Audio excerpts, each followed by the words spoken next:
C'est l'une des images les plus saisissantes du cauchemar vécu par la vallée d'Aspe, cette route nationale 134, littéralement coupée en deux au-dessus d'Urdos, vers le Somport.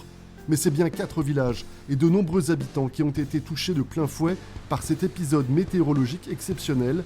Pas de victimes, mais des dégâts considérables. Retour sur ce week-end apocalyptique en Béarn. Dans la nuit de vendredi à samedi, des torrents de boue chargés de pierres déferlent dans plusieurs villages. À Sétéguin, le gave d'Aspe sort de son lit, inondant une partie des maisons le long de la nationale. Tout s'est passé vers 4 h du matin. Tout de suite, l'eau est montée très très vite, à plus d'1 mètre. On a récupéré quelques trucs et puis on a attendu que ça se passe. La voiture est rentrée dans la maison. Un pont a même rompu sous la pression du gave. En une demi-heure, c'est parti, quoi. Le pont a dû lâcher et le gave en fait s'est déplacé ici, sur la nationale. Voilà. Plus haut dans la vallée, le village d'Etsot est méconnaissable. 1 mètre de pierre et de gravats écrase la place et des rues adjacentes. De nombreuses maisons sont bloquées, certaines inondées, et des voitures sont même ensevelies. Les habitants sont sous le choc après un tel déferlement.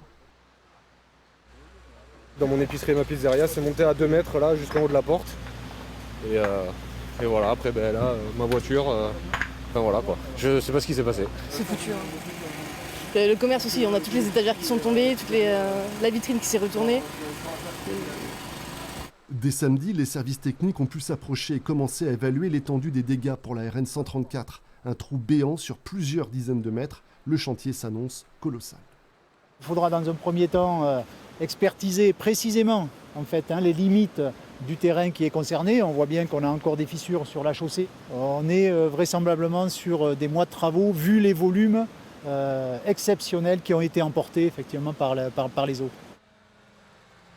Dimanche à Etsot se déroule un balai incessant d'engins venus déblayer le village. La solidarité, bien réelle dans la vallée, se met en place immédiatement pour débloquer les maisons et pour nettoyer celles qui ont été inondées plus bas dans le village.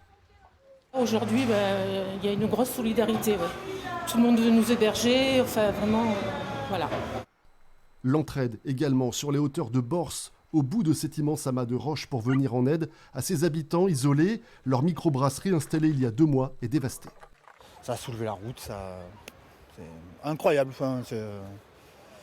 J'en ai vu des trucs, mais pas comme ça. Et on a sauvé une machine là peut-être,